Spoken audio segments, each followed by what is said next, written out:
नमस्कार दोस्तों, आज फिर से आपके YouTube चैनल BS एकेडमी पे आपका हार्दिक स्वागत है। पिछले वीडियो में हमने क्वांटम संख्या के बारे में जानकारी प्राप्त की थी। पिछले वीडियो में हमने दो महत्वपूर्ण क्वांटम संख्याओं को पूर्ण कर लिया था।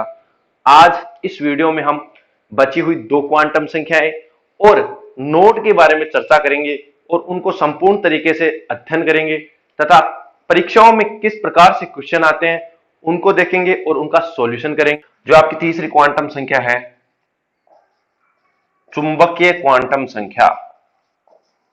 चुंबकीय क्वांटम संख्या, चुंबकीय क्वांटम संख्या, इसको प्रदर्शित करते हैं हम m से। चुंबकीय क्वांटम संख्या, सबसे पहली बात, ये क्या प्रदर्शित करती है? अभिविन्यास, कक्षकों का क्या प्रदर्शित करती हैं? अभिविन्यास प्रदर्शित करती हैं कक्षकों का। ये एक इंपॉर्टेंट फैक्टर है। द्विमीय संरचना अर्थात अभिविन्यास प्रदर्शित करती हैं। इस क्वांटम संख्या की खोज की थी जैमान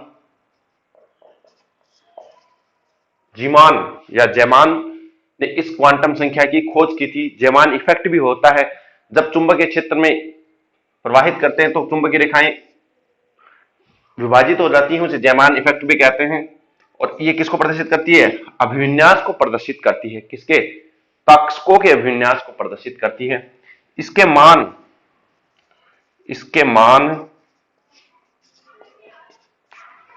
2l+1 होते हैं।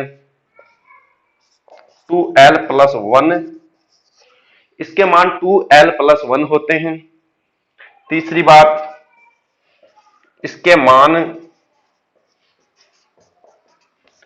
l प्लस से l माइनस तक होते हैं। l प्लस से l माइनस तक होते हैं। अब किस प्रकार से होते हैं वो देखते हैं हम। चुंबकीय क्वांटम संख्या में किस प्रकार से होते हैं?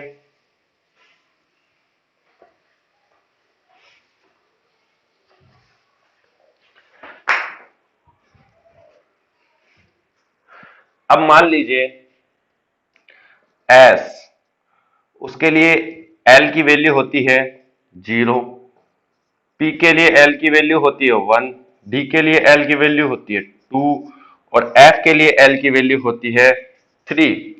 तो इसके लिए M की वैल्यू होगी 2l+1 से 0 हो जाएगी, ठीक है।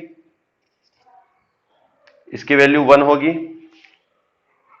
और इसकी वैल्यू होगी आपके 2l+1 से 3, इसकी वैल्यू होगी 2 × 2 + 1 से 5 और इसकी वैल्यू होगी 2 × 2 से +1 3 से 7। 1, 3 और 5 और 7 ये किसके मान है? m के मान। और मैंने क्या बताया? l प्लस से लेके l माइनस तक होते हैं। l प्लस से लेकर l -1 तक होते हैं। अब किस प्रकार होंगे देखना। इसके लिए 3 वैल्यू है, तो पहली कौन सी होगी? +1, फिर 0, फिर -1। +1, फिर 0 और फिर -1, +1, फिर 0, फिर -1। और अगर दूसरा आप देखोगे,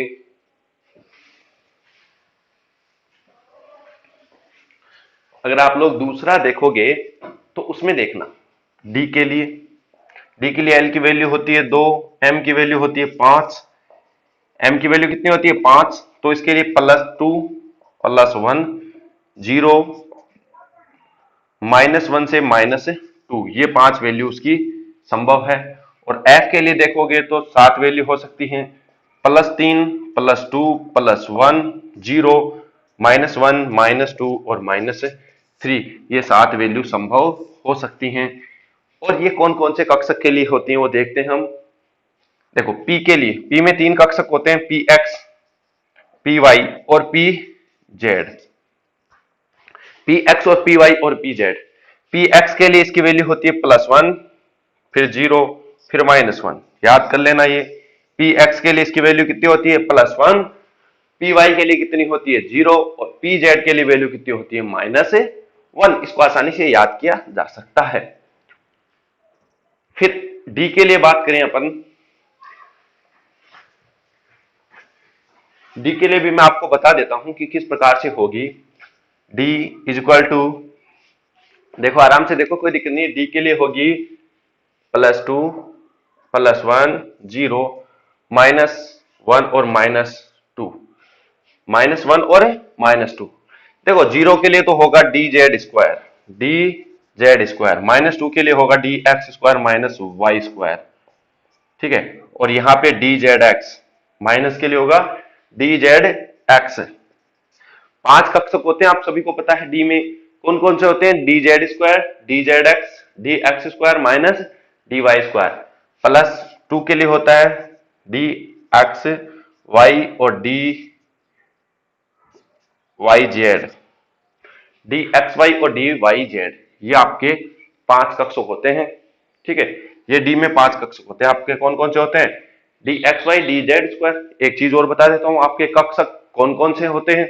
देखिए, डरने की कोई जरूरत नहीं है,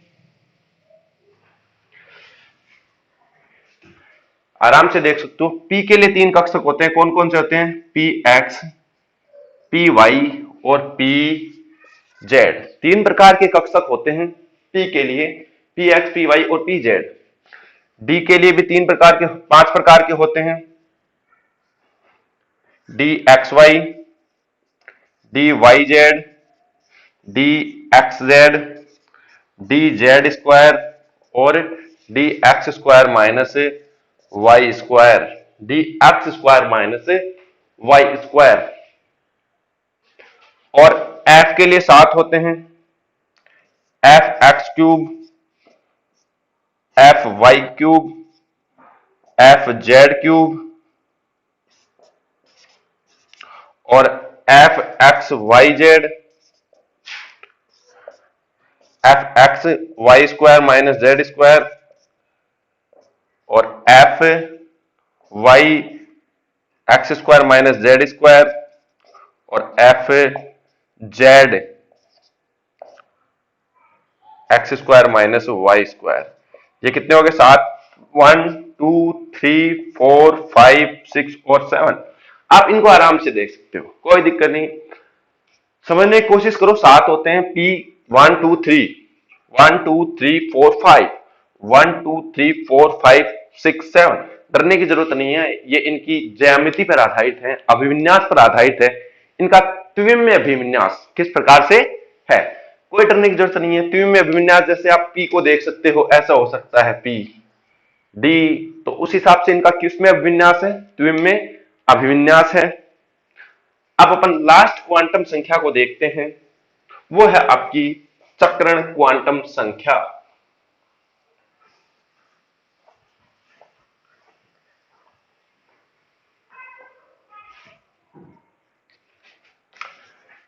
फोर्थ क्वांटम संख्या है चक्रण क्वांटम संख्या, स्पिन क्वांटम नंबर, चक्रण क्वांटम संख्या।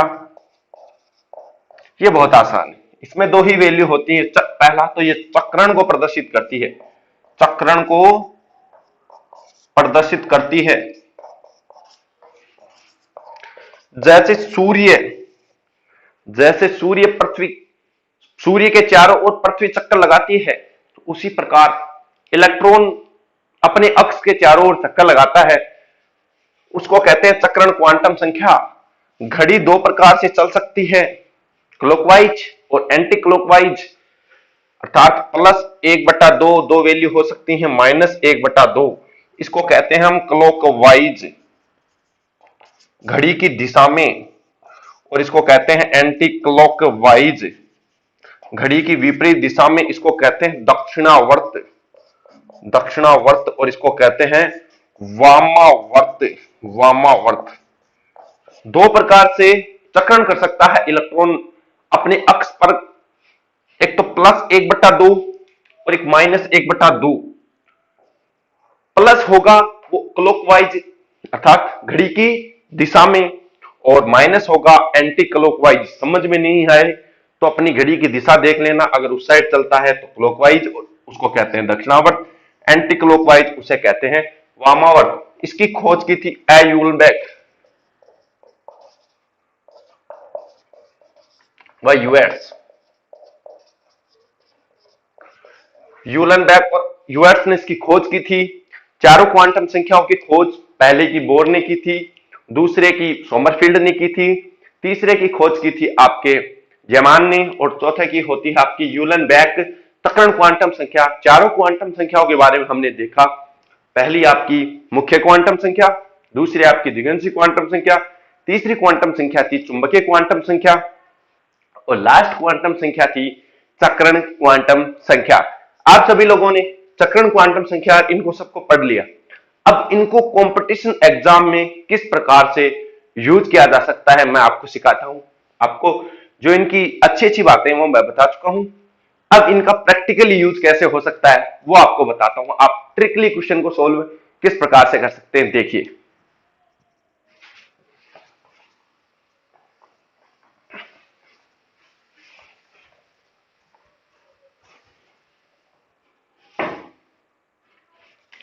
जैसे आपके पास सोडियम का इलेक्ट्रॉनिक विन्यास है,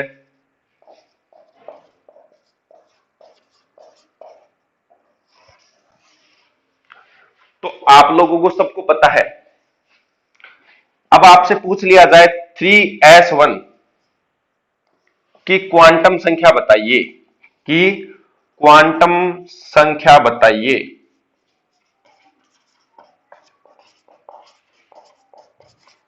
तो आप बहुत आसानी तरीके से बता सकते हो, बहुत ही आसान तरीके से बता सकते हो। कैसे? मैंने आपको बताया जो आगे नंबर होता है वो कौन सी संख्या होती है? मुख्य क्वांटम संख्या।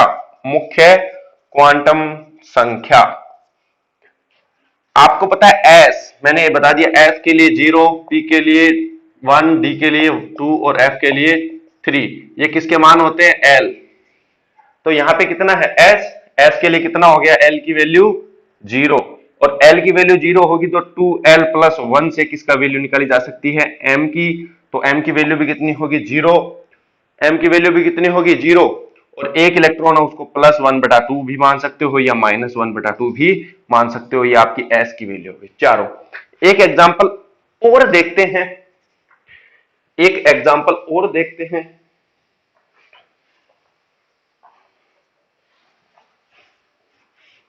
जैसे देखिए 3D Z² दे रखा हो, 3D Z² दे रखा हो, 3D Z² दे रखा हो, तो n की वैल्यू 3 हो गई, d की वैल्यू कितनी होती है? 2 हो गई, और आपको पता है m की वैल्यू Z² के लिए कितनी होती है? 0, और s की वैल्यू कितनी होगी? +(1/2). एक और देख सकते हैं 3px, 3px, तो इसके लिए वैल्यू निकालनी हो तो n की वैल्यू कितनी हो गई? जो आगे नंबर दिया हो वो 3, d के लिए कितनी हो गई? कितनी बता सकते हो? p के लिए 1, और m कितनी होगी? x के लिए +1, और s हो गई ±1/2। अगर आपको ये दे दिया जाए दक्षिणावर्त घूम रहा है इलेक्ट्रॉन और 3f है, संभव है क्या 3f? बिल्कुल संभव नहीं है। 3f संभव ही नहीं है। इसका कारण आप लोग पता लगा सकते हो आसानी से। अगर आपको कारण पता चले तो कमेंट बॉक्स में जरूर बताएं। अब आप लोग देखिए, ये सब आप सॉल्यूशन आसानी से कर सकते हो। क्वांटम संख्या के बारे में जानकारी आप आसानी से प्राप्त कर सकते हो। कोई भी संख्या दे दी हो 2p, तो इसकी क्वांटम संख्या बतानी हो तो n कितनी है? 2, p कितनी है? 1। और आपको याद रखना है कुछ चीजें मोटा माटी, मैं आपको बता देता हूं जो चीजें आपको याद रखनी है। इस पूरी क्वांटम संख्या की सेमराइजेशन किस प्रकार से किया जा सकता है? n की वैल्यू कितनी हो सकती है? इलेक्ट्रॉनिक विन्यास में जो लिखा हुआ नंबर, इलेक्ट्रॉनिक विन्यास का की संख्या देख लेना, जो भी संख्या हो वो। L की वैल्यू के लिए आपको एक कॉन्सेप्ट याद करना पड़ेगा, बस ये कॉन्सेप्ट आपको याद करना पड़ेगा। S के लिए 0, P के लिए 1, और D के लिए 2 और F के लिए 3 और m की वैल्यू याद करने के लिए आपको एक कॉन्सेप्ट याद होगा 2l+1, ये फॉर्मूला याद कर लेना, बस इतना काफी है। px के लिए इसकी वैल्यू 0 होती है, +1 होती है। py के लिए इसकी वैल्यू 0 होती है, pz के लिए इसकी वैल्यू -1 होती है, इतना काफी होता है। और s में आपको दो ही वैल्यू होती है, +1/2 और -1/2। प्लस होती है दक्षिणावर्त के लिए, क्लॉकवाइज के लिए, और ये होती है वामावर्त के लिए, अर्थात वामावर्त के लिए। अब एक इंटरेस्टिंग टॉपिक बचा हुआ है, नोड। छोटा सा है, लेकिन उससे फर्स्ट ग्रेड, सेकंड ग्रेड और नीट एग्जाम से संबंधित क्वेश्चंस पूछे जाते हैं। नोड क्या होता है? नोड जहां इलेक्ट्रॉन पाए जाने की संभावना नहीं हो, जहां इलेक्ट्रॉन नहीं पाया जाता, नहीं पाया जाता है, जहां इलेक्ट्रॉन नहीं पाया जाता है। जैसे ये आपका ये है, तो ये आपका क्या हो गया? नोड। जहां इलेक्ट्रॉन नहीं पाया जाता है उसे क्या कहते हैं? नोड। जैसे अपने गन्ने में आता है नोड, कड़ियां आती है ना उसमें, नोड, इंटरनोड, उसी प्रकार से नोड ये है जहां इलेक्ट्रॉन की नहीं पाया जाता उसे क्या कहते हैं? देखो यहां इलेक्ट्रॉन बिल्कुल भी नहीं है, इसको क्या कहते हैं? नोड। अपन को इससे ज्यादा कोई मतलब नहीं है, लेकिन अपन को कुछ कॉन्सेप्ट समझने की जरूरत है, वो आप देखिए, बहुत जरूरी है वो। सबसे पहला आपका नोड। नोड दो प्रकार के होते हैं, तलीय नोड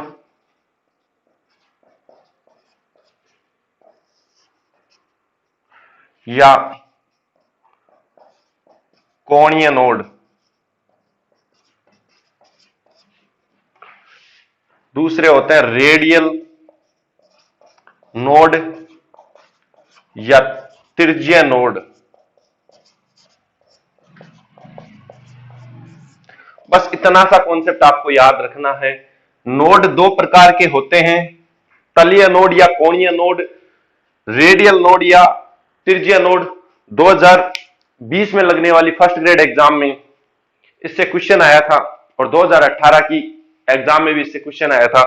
आप लोग आसानी समझ सकते हो उसको। नोड दो टाइप की होती हैं, तलीय नोड और रेडियल नोड या त्रिज्यीय नोड। एक ही कॉन्सेप्ट याद रखना है, नोड, कुल नोड। कुल नोड के लिए फॉर्मूला होता है n-1, n-1। कुल नोड कितने होंगी? n-1। तलीय या कोणीय नोड कितनी होंगी? l के बराबर। l के बराबर किसके बराबर होंगी? l के बराबर। l आप जानते हो दिगंशी क्वांटम संख्या है, n मुख्य क्वांटम संख्या है, और ये आपका n-l-1 ये आपकी होंगी त्रिज्यीय नोड। कौन सी नोड होंगी? त्रिज्यीय नोड या रेडियल नोड। ये फॉर्मूला, तीन फॉर्मूले आप याद करके कोई सी भी नोड निकाल सकते हो। बहुत ही शानदार टॉपिक है, बहुत ही आसान टॉपिक है, इसको आप देखकर आसानी से निकाल सकते हो। नोड दो प्रकार की होती है, तलीय नोड या कोणीय नोड, रेडियल नोड या त्रिज्यीय नोड। l के बराबर होती है, n-1 के बराबर त्रिज्यीय नोड, n-l-1। अब इसका उपयोग देखते हैं, किस प्रकार का क्वेश्चंस आते हैं इससे संबंधित, वो अपन देखने की कोशिश करते हैं। देखिए बहुत ही आसान होगा, बहुत ही आसान तरीके से समझ सकते हो। पहली बात, कुल नोड का फॉर्मूला क्या है? याद कर लेना तीन फॉर्मूले। कुल नोड का होता है n-1। आसान तरीके से याद कर लेना, कुल नोड का फॉर्मूला होता है n-1। और कुल नोड दो प्रकार की होती हैं, 1 और 2। कौन कौन सी? तलीय नोड या कोणीय नोड। दो प्रकार की होती हैं, तलीय नोड या कोणीय नोड। ये होती है l के बराबर। और त्रिज्यीय या रेडियल नोड, त्रिज्यीय या रेडियल नोड, रेडियल नोड, त्रिज्यीय नोड या रेडियल नोड, ये होती है, आपका फॉर्मूला होता है इसका n-l-1। दोनों फॉर्मूले, तीनों फॉर्मूले याद होंगे तो आप नोड से संबंधित क्वेश्चन आसानी से सोल्व कर सकते हो। अब देखो किस प्रकार से क्वेश्चन आता है। आपसे पूछ लिया जाए 3p, पूछ लिया जाए 3p में कितने नोड हैं, कितने नोड है, 3p में कितने नोड है, पूछ लिया जाए कितने नोड है, कितने नोड है। और यही क्वेश्चन आया था second grade, first grade exam 220, first grade exam में आया हुआ क्वेश्चन है 3p में कितने नोड हैं। तो देखो तलीय या कोणीय नोड किसके बराबर होते हैं, l, p के लिए l कितना होता है 1। फर्स्ट आपका आंसर आ गया। दूसरा आंसर आप निकाल सकते हो n minus L, 3 minus 1 minus 1, तो ये भी आएगा 1। 3 में से 1 माइनस 1 तो ये 1 और 1 कितना हो गया 2। कुल नोड निकाल सकते हो n माइनस 1 से 3 माइनस 1 इज इक्वल टू 2। तो आपका आंसर सही है 2 इक्वल टू 2। आप आसानी से एक एग्जाम्पल आपके सामने रखता हूं, आप उसको करने की कोशिश कीजिए, साथ साथ मैं आपको बताता हूं।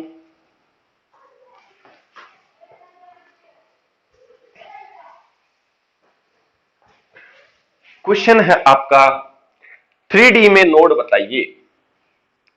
3D में नोड, नोड आपसे पूछा जा सकता है, तीनों नोड बता सकते हो। सबसे पहला तो आप बताओगे कुल नोड, दूसरा तलीय नोड, तीसरा त्रिज्यीय नोड या रेडियल नोड। आपको बहुत अच्छे तरीके से मैंने बताया है कि किस प्रकार से आप इनको निकाल सकते हैं। सबसे पहले कुल नोड निकाल लीजिए n-1 फॉर्मूले से। n की वैल्यू कितनी है, मुख्य क्वांटम संख्या जो इलेक्ट्रॉनिक विन्यास में जो संख्या होती है वही क्या होती है, मुख्य क्वांटम संख्या 3 माइनस 1 इज इक्वल टू 2। कितनी है 2। तलीय नोड कितने होंगे, देखो तलीय नोड L कितना है d के लिए, d के लिए L होता है 2, d के लिए L कितना होता है 2। त्रिज्यीय नोड देखो 3 minus 2 minus 1 is equal to 0। तो आपका ये आंसर आसानी से समझ सकते हो कि नोड कैसे निकाला जा सकता है, नोड से संबंधित सवाल को कैसे सॉल्यूशन किया जा सकता है। बहुत ही आसान तरीके से आप इसको सॉल्यूशन कर सकते हैं। धन्यवाद। आपको अगर वीडियो अच्छा लगा तो इसको लाइक, शेयर और सब्सक्राइब करें ताकि सभी विद्यार्थियों तक यह वीडियो पहुंच सके और मैं आगे इसी तरह प्रयास करता रहूं और लॉकडाउन के इस खाली समय का सदुपयोग किया जा सके। धन्यवाद।